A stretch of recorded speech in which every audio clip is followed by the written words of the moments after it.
Bu deyəcəklərimi sizə heç kim, heç vaxt izah etməyəcək.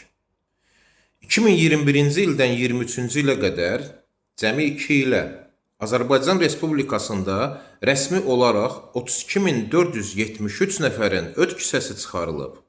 Bu insanların bəzilərində bir müddət keçdikdən sonra öd yollarında yenidən daş yaranır və cürbəcür mədə-bağırsaq problemləri meydana çıxır. Bəs niyə?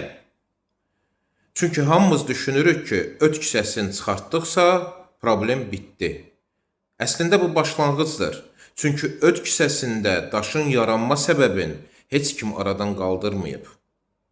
Səbəb isə düzgün qidalanmamaq, stres, passiv həyat və pis vərdişlər. Deməli, nə etmək lazımdır? Aktiv olmaq, düzgün qidalanmaq, stres və pis vərdişlərdən də uzaq olmaq. Əslində bu dediklərimi etsəniz, heç əvvəlcədən öd kisənizdə daş yaranmaz. Bu video sona qədər izlədinizsə, ekranda olan müsbət işarəsini sıxın, videonu paylaşın. Çox sağ olun, minnətdarım.